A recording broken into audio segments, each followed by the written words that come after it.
Okay, hi everybody. My name is Ilan Hadar. Let me introduce myself. I spent 26 years in the high-tech industry. The last 17 years as a CEO of companies in Singapore, China, United States. But my real passion is sports, and I met Amir, and the rest is history. So I'm doing now what I really like.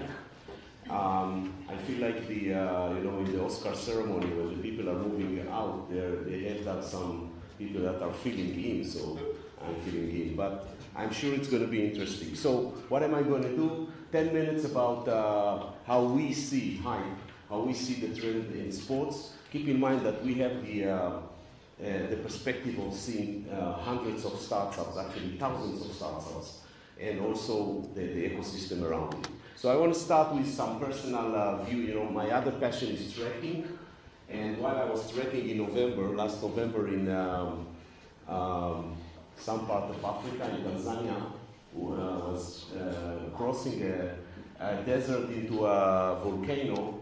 I watched two young kids, one of them with Real Madrid, and the other one with Barcelona shirt. Now they don't have water, they don't have electricity. They have to. They don't go to school, but they have these two shirts. So this is like the African classical. And then another thing I want just to join you to have in your attention. Anybody knows what is this piece of paper about?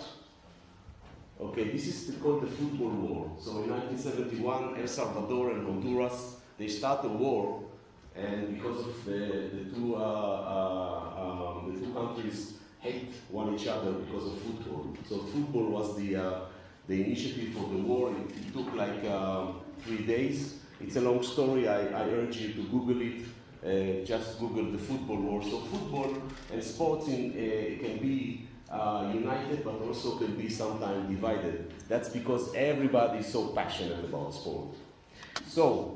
The key global driver, sports is very big.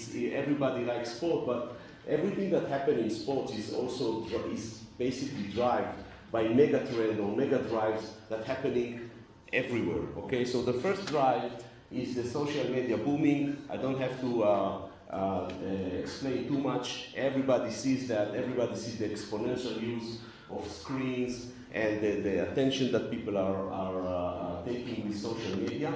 So in terms of sports, it is translated to cord cutting. This is the phenomenon where people are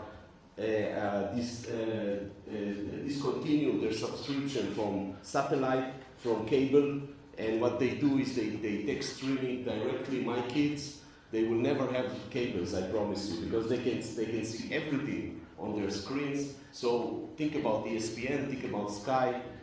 What will happen 10 years from now? How are they going to make money? Just one piece of data, ESPN lost 12 million subscribers from 101 to 89 in the past 5 years. They are still a machine that makes money, but the horizon have a lot of clouds. Also, the broadcasting right. So right now, our session is streamed live in the internet. Now, if I was in the UEFA Champions League final and I do the Facebook Live, what about the rights that the broadcasting was paying? How do we do that? And for fan engagement, you saw some of the fantastic application with the lights in the stadium. So this is all driven by social media. Another big advancement is in physics. Physics is where the application is being done. Okay, and what about the physics? Well, first of all, the sensing. The sensors are being now made smaller. They have the signal-to-noise ratio is smaller. You can wear them. You can feel heat and cold. For example, the startup that won our NFL draft competition have a fantastic innovation about how to have a heat and cold protocol in order to recover faster from an injury. So no more ice pack, no more, the traditional 50 years ago, It's sophisticated, it's an application, and they are already making money. Okay? So this is because physics is advancing very fast. The other one, IT platforms, everybody heard about Moore's Law. You know, every 18 months, the power of computation is doubled, and nobody sees where it stops. So, you know, in the computer that we have millions times the power of the computer that was, you know, controlling the Apollo 11 landing on the moon. So it's ridiculous. But what's happening in sports? We have streaming everywhere. We talked about that. Data analytics, big data, data analysis.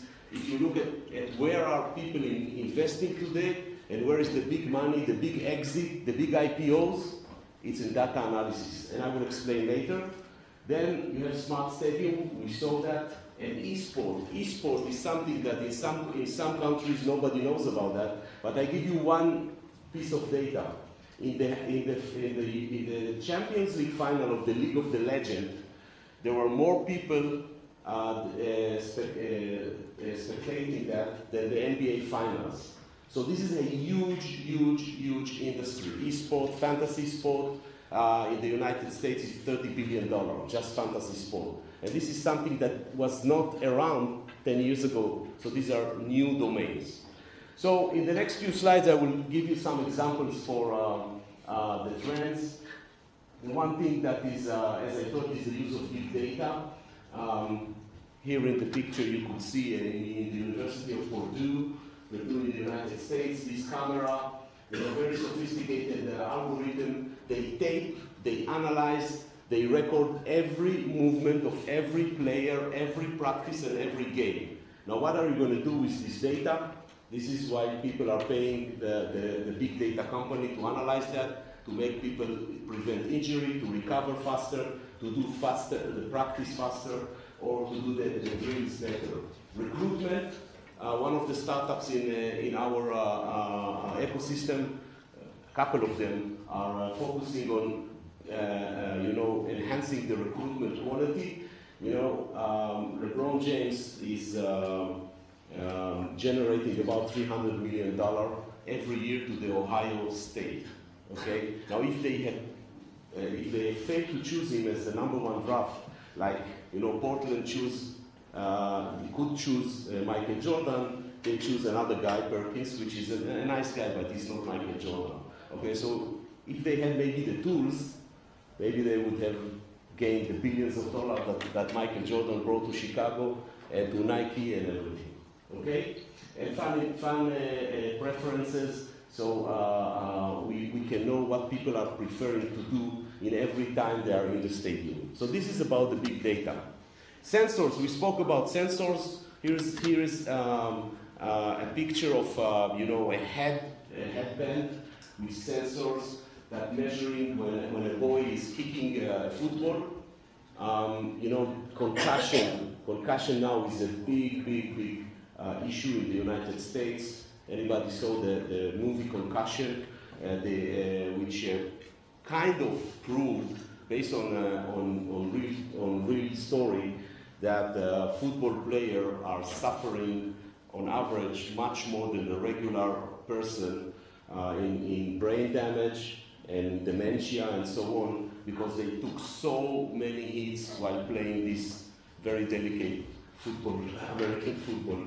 So this is now a big story. The NFL itself are now $250 million investing in trying to, you know, have better helmets. They changed the rules. In the UK, there was an announcement that in some age level, like 8 and below, they are not allowing kicking heading the ball at all.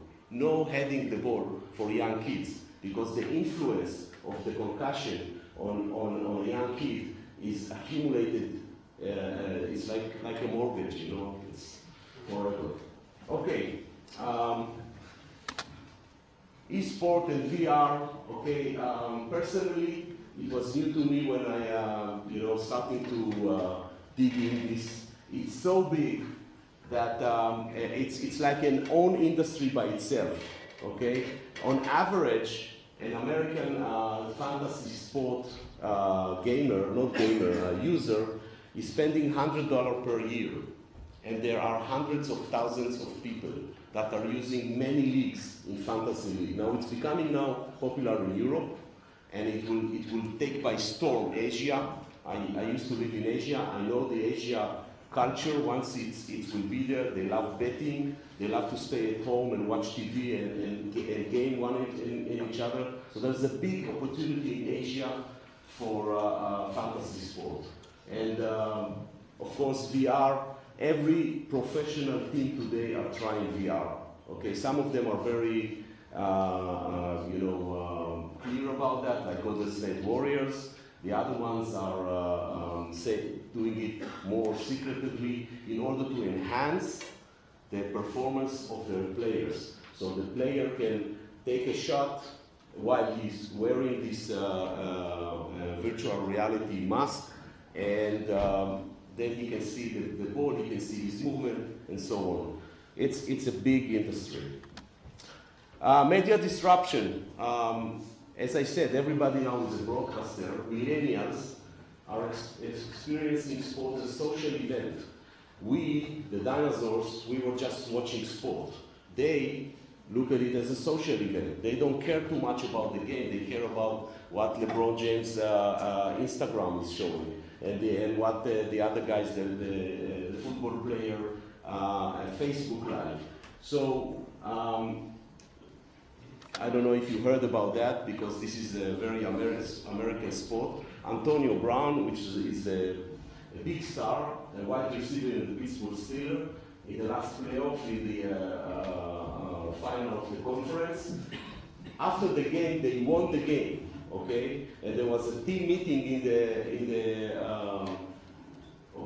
was a team meeting in the meeting room after the game, and instead of listening to his coach, he was streaming live and was shouting 20,000, 25,000, 30,000, how much spectators, how much users have watched him. Now on the background, the coach is cursing and talking about the other game next week, and revealing some strategy. Okay, so it went for a big embarrassment for his team. Now what's the moral here? So he was caring more about his contract with Facebook, which by the way was 3 live streaming per month for $500,000 a year. Okay, and he didn't care about the coach, he didn't care about the team, and for 2 weeks. All the American sports radio talks and everything was only talking about that. But that's because the technology allows him to stream live from the dressing room. I would like to share a nice slide that I took from BI Intelligence. And this is about where is broadcasting going. So I marked, okay, in arrows, what's happening. You could see that Twitter and Facebook are now streaming live and broadcasting sports. Why do they do that? It's another lecture that we need to discuss. But this is up to February.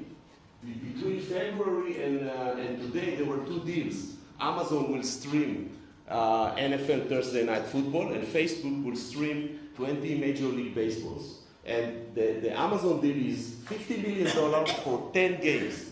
$50 million for 10 games, okay? So why do they do that?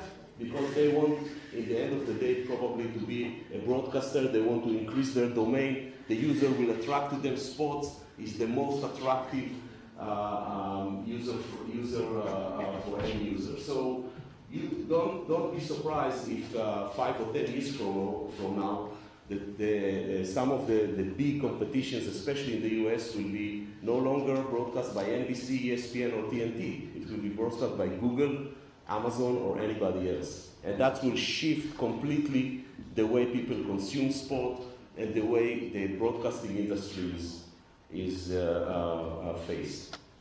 Okay, I just want to show you, we are all talking about startups, we are all talking about investing, we are all talking about, startup, they only want to do one thing, to make money. So I just want to show you some recent investment in sports company, okay? And it's real money. Peloton is like what they call a unicorn, okay? It's a company that makes stationary bicycles for training rooms, and now it's for other fitness. The investment there, $325 million. Okay, we look at SeatGeek, which I'm using to buy my tickets, $57 million. Sport Radar, which is about data, big data, data analysis. This one, by the way, is a Swiss company. And TeamSnap is about team management, the way we do youth teams and so on. These are investment, real investment, in the last, by the way, year and a half. And about exit and IPO, everybody heard about Fitbit, $732 million IPO. There's the wearables, you know, the band wrist, is take your heartbeat, take your all kinds of measurements. This is an Israeli company that was bought by Intel. And if you see the UEFA Champions League, and you see that the picture is frozen, and then 360 degrees, okay, this is this company, which is called actually Replay Technology. 3D is the brand name, okay? $175 million Intel have paid for this technology. Some things they took it in a cheap price, okay? Because now they implement it everywhere, NFL, UEFA Champions League final, Premier League, everywhere. So it probably was a good deal. And this is also interesting. Bleacher Reports is one of the most, I would say, distinguished. It started as a blog, now it's a big media about sports, and it was bought by TNT, which is an old media company, and $175 million for basically a company which has 25, 30 employees, and they manufacture a lot of hype around sports event and all kinds of sports media data. So there is a lot of money there, and this is just the start. If you look forward, I believe it will be an avalanche. People will invest because they see that there's an opportunity, and the opportunity has money to match, and the money is coming from either the brands or the team or the ecosystem around it. So, any questions? Any remarks?